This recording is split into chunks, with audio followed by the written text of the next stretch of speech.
Hello എല്ലാവർക്കും നമസ്കാരം. പുതിയൊരു വീഡിയോയിലേക്ക് സ്വാഗതം. നമുക്കിന്ന് ഈ വീഡിയോയിലൂടെ general agreement on trade in services അഥവാ GATS എന്താണെന്ന് മനസ്സിലാക്കാം. നമുക്ക് വീഡിയോയിലേക്ക് കിടക്കാം. General agreement on trade in services നമുക്കത് ആദ്യം എന്താണെന്ന് മനസ്സിലാക്കാം. The general agreement on trade in service അതായത് GATS is A treaty under the world trade organisation. അതായത് WTOയുടെ അണ്ടറിലുള്ള ഒരു ഓർഗനൈസേഷനാണ് ഈ GATS എന്ന് പറയുന്നത്. വേൾഡ് ട്രേഡ് ഓർഗനൈസേഷനെ പറ്റി ഓൾറെഡി ഞാൻ വീഡിയോ ചെയ്തിട്ടുണ്ട്. അത് ലിങ്ക് ഇവിടെ ഇട്ടേക്കാം, അത് ക്ലിക്ക് ചെയ്താൽ ആ വീഡിയോ കാണാവുന്നതാണ്. ഓക്കെ, അപ്പം ഇത് that governs international trade in service, അതായത് ഇന്റർനാഷണൽ ആയിട്ടുള്ള ട്രേഡ് ഇൻ സർവീസുകളെ ഗവേൺ ചെയ്യുന്ന ഒരു ഓർഗനൈസേഷനാണ് ഇത്. It was established in 1995, 1995 establish ചെയ്തത് as part of the Uruguay round of trade negotiations. അതായത് യുറുഗ്വേ റൗണ്ട് ഓഫ് ട്രേഡ് നെഗോഷിയേഷൻസിന്റെ ഭാഗമായിട്ടാണ് ഇത് രൂപീകരിച്ചത്. And aims to reduce barriers to trade in service, അതായത് ട്രേഡ് ഇൻ സർവീസസിലെ ബാരിയേഴ്സ് കുറയ്ക്കുന്നതിനാണ് ഇത് രൂപീകരിച്ചത്. അത് മാത്രമല്ല പ്രൊമോട്ട് ഫെയർ കോമ്പറ്റീഷൻ, രാജ്യങ്ങൾ തമ്മിൽ ഫെയർ ആയിട്ടുള്ള ഒരു കോമ്പറ്റീഷൻ, ഒരു മത്സരം കൊണ്ടുവരുന്നതിനും, ആൻഡ് എൻഷുർ ട്രാൻസ്പാരൻസി, അതായത് ഈ ട്രേഡ് ഇൻ സർവീസിലുള്ള സുതാര്യത ഉറപ്പുവരുത്തുന്നതിനും, ആൻഡ് പ്രെഡിക്റ്റബിലിറ്റി, അതായത് ഒരു പ്രെഡിക്റ്റബിൾ ആയിട്ടുള്ള ട്രേഡ് ഇൻ സർവീസ് കൊണ്ടുവരുന്നതിനൊക്കെയാണ് ഇത് രൂപീകരിച്ചത്. ഇനി നമുക്ക് ഇതിന്റെ കീ ഫീച്ചേഴ്സ് നോക്കാം. Key features of GATS. അതിൽ ഒന്നാമത്തത് സ്കോപ്പ് ആൻഡ് കവറേജ് ആണ്. ഇതിന്റെ സാധ്യതയും അത് ഏതൊക്കെയാണ് കവർ ചെയ്യുന്നുള്ളത്. അതായത് GATS applies to all service sectors, എല്ലാ സർവീസ് സെക്ടേഴ്സും ഇത് കവർ ചെയ്യുന്നുണ്ട്.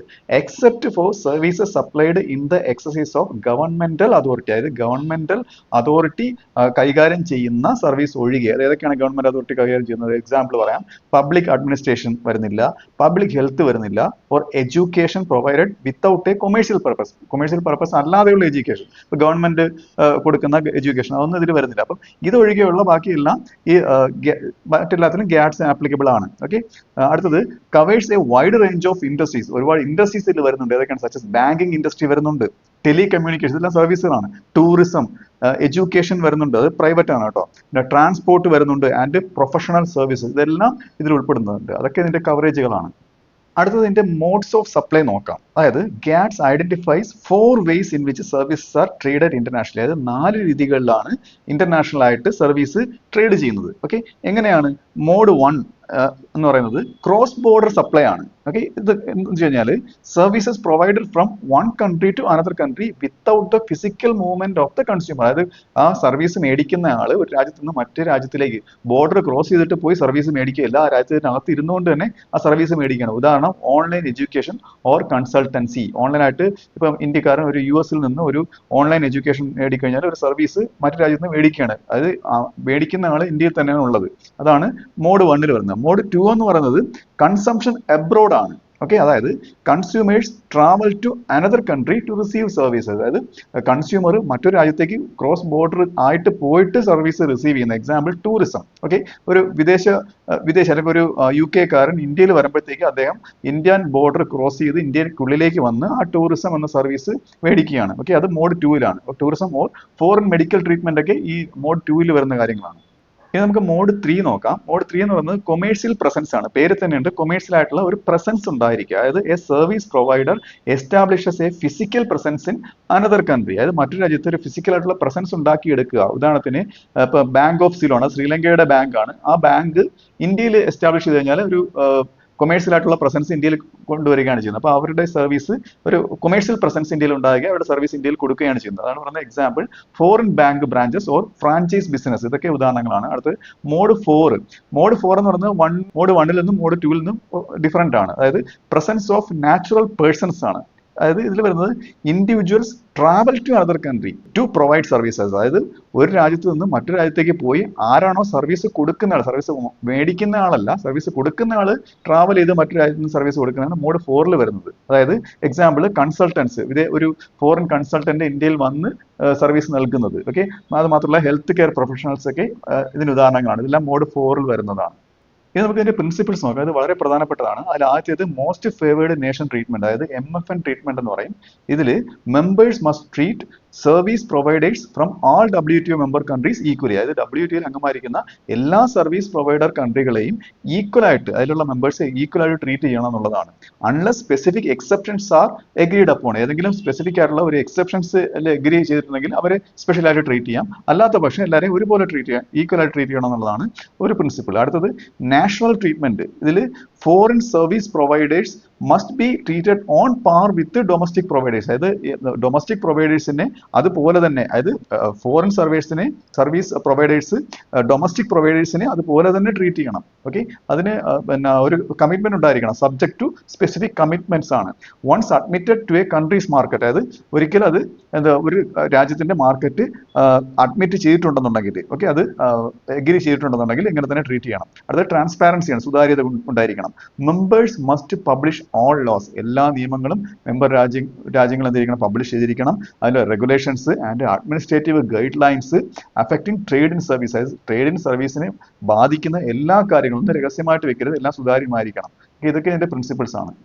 അടുത്തത് മാർക്കറ്റ് ആക്സസ് ആണ്. ഏതൊക്കെ രാജ്യങ്ങളിൽ നിന്ന് ആ ഒരു സർവീസ് ആക്സസ് ചെയ്യാൻ പറ്റുമെന്നുള്ളത്. അതാണ് ഇതിൽ വരുന്നത്. Members commit to providing specific levels of access to their service markets. Okay, member രാജ്യങ്ങൾ മറ്റു രാജ്യങ്ങൾക്ക് ഒരു സർവീസ് ആക്സസ് കൊടുക്കണം. Which are listed in their schedules of commitment. അത് ഈ ഷെഡ്യൂൾസ് ഓഫ് കമ്മിറ്റ്മെന്റിലാണ് ലിസ്റ്റ് ചെയ്തേക്കുന്നത്. ആ രാജ്യങ്ങൾക്ക് ഇവർ മാർക്കറ്റ് ആക്സസ് കൊടുക്കണം, ആ രാജ്യങ്ങളിലേക്ക് സർവീസ് കൊടുക്കുക എന്നുള്ളതാണ്. ഇപ്പം commitments vary by sector and by country. അതായത് രാജ്യങ്ങളുടെ അടിസ്ഥാനത്തിൽ അല്ലെങ്കിൽ സെക്ടറിന്റെ അടിസ്ഥാനത്തിലും എന്ത് ചെയ്യും, ഈ കമ്മിറ്റ്മെന്റ്സ്, ഈ ഷെഡ്യൂൾസ് ഓഫ് കമ്മിറ്റ്മെന്റ്സിൽ വരുന്ന ആ ഒരു കമ്മിറ്റ്മെന്റ്സ് ചേഞ്ച് ആവും.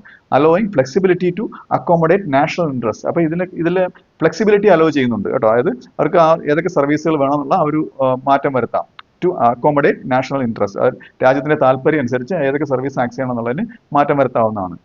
അടുത്ത് ഫ്ലെക്സിബിലിറ്റി ഫോർ ഡെവലപ്പിംഗ് കൺട്രീസ് ആണ്. അതായത് ഡെവലപ്പിംഗ് കൺട്രീസിന് ഒരു സ്പെഷ്യൽ ട്രീറ്റ്മെന്റ് കൊടുത്തിട്ടുണ്ട്. അതായത് developing countries are granted special treatment including flexibility in opening service sectors and making commitments. അതായത് സർവീസ് സെക്ടേഴ്സ് ഓപ്പൺ ചെയ്യുന്നതിന് ഒരു ഫ്ലെക്സിബിലിറ്റി, അവർക്ക് ഇഷ്ടമുള്ള സർവീസ് സെക്ടർ ഓപ്പൺ ചെയ്യുന്നതിനുള്ള ഒരു ഫ്ലെക്സിബിലിറ്റി കൊടുത്തിട്ടുണ്ട്. Making commitments to align with their development objectives, അവരുടെ development ഒബ്ജക്റ്റീവ്സുമായിട്ട് അലൈൻ ചെയ്യുന്ന സർവീസുകൾ ഓപ്പൺ ചെയ്യാനുള്ള ഒരു ഫ്ലെക്സിബിലിറ്റി ഡെവലപ്പിംഗ് കൺട്രീസിന് കൊടുത്തിട്ടുണ്ട്. അടുത്തത് എക്സെപ്ഷൻസ് ആണ്. ഇതിൽ വരുന്നത് GATS permits exceptions for measures necessary to protect public moral. അതായത് ഒരു രാജ്യത്തിന് അതിന്റെ പബ്ലിക് മോറൽ പ്രൊട്ടക്ട് ചെയ്യണം. അതിനൊക്കെ ഗ്യാറ്റ്സ് എക്സെപ്ഷൻസ് കൊടുത്തിട്ടുണ്ട്. അതിന് പ്രത്യേക പരിഗണന കൊടുക്കേണ്ട ആവശ്യമൊന്നുമില്ല. അത് മാത്രമല്ല, പബ്ലിക് ഹെൽത്തിന് എന്തെങ്കിലും കോട്ടം തട്ടുന്ന രീതിയിലാണ്, അല്ലെന്നുണ്ടെങ്കിൽ നാഷണൽ സെക്യൂരിറ്റി, ദേശ സുരക്ഷയെ ബാധിക്കുന്നതൊക്കെയാണ്, അങ്ങനെയുള്ള സർവീസുകളൊക്കെ ആണെന്നുണ്ടെങ്കിൽ അത് അവർക്ക് വേണ്ടെന്ന് വെക്കാവുന്ന എക്സെപ്ഷൻസ് കൊടുത്തിട്ടുണ്ട്. Or to comply with international obligation, അല്ലെന്നുണ്ടെങ്കിൽ അന്താരാഷ്ട്ര തരത്തിലുള്ള നിബന്ധനകൾ പാലിക്കാതിരിക്കുന്നതിനുള്ള, അതായത് ആ അന്താരാഷ്ട്ര നിബന്ധനകൾ അവരുടെ രാജ്യസുരക്ഷയെ ബാധിക്കുന്ന തരത്തിലുള്ളതാണെന്നുണ്ടെങ്കിൽ അവർക്കത് വേണ്ടെന്ന് വെക്കാവുന്നതാണ്. ഓക്കെ, ഇതൊക്കെ എക്സെപ്ഷൻസ് ആണ്. അടുത്തതിന്റെ ഒബ്ജക്റ്റീവ്സ് ആണ്. ഇതൊക്കെ ഞാൻ ഡെഫിനിഷൻ പറഞ്ഞിരുന്നു, നമുക്ക് നോക്കാം. അത് ലിബറലൈസേഷൻ ആണ്. അത് gradually remove barriers to trade in service. അത് ക്രമേണ എന്തെങ്കിലും ബാരിയേഴ്സ് ഉണ്ടെന്നുണ്ടെങ്കിൽ ട്രേഡ് ഇൻ സർവീസിന് വേണ്ടി അതൊക്കെ മാറ്റി കൊടുക്കുക എന്നുള്ളത്. അടുത്തത് പ്രെഡിക്റ്റബിലിറ്റി ആണ്. അതായത് create A stable environment, stable ആയിട്ടുള്ള ഒരു എൻവയോൺമെന്റ് ക്രിയേറ്റ് ചെയ്യുക.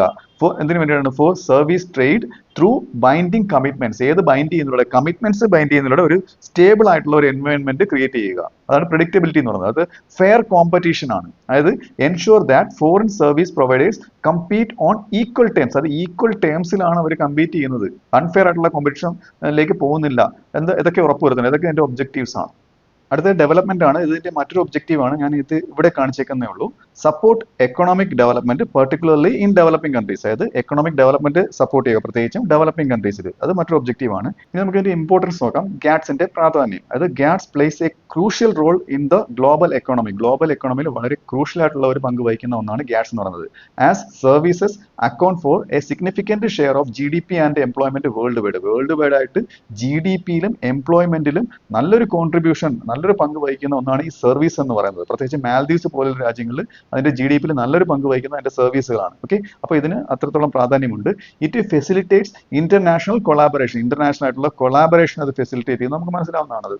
അത് മാത്രമല്ല, എൻഹാൻസസ് മാർക്കറ്റ് ഓപ്പർച്യൂണിറ്റീസ്. മറ്റു രാജ്യങ്ങൾക്ക് മാർക്കറ്റ് ഓപ്പർച്യൂണിറ്റീസ് കൊടുക്കുകയാണ് ചെയ്യുന്നത്. And strengthens the global service trade framework. Global service trade framework അത് സ്ട്രെങ്തൻ ചെയ്ത് എടുക്കുകയും ചെയ്യുന്നു. അപ്പോൾ ഇതൊക്കെ ഇതിന്റെ ഇമ്പോർട്ടൻസ് ആണ്. അപ്പോൾ ഈ വീഡിയോ നിങ്ങൾക്ക് മനസ്സിലായെന്ന് വിശ്വസിക്കുന്നു. അടുത്ത വീഡിയോയുടെ മറ്റൊരു വിഷയമായി വീണ്ടും കാണാം.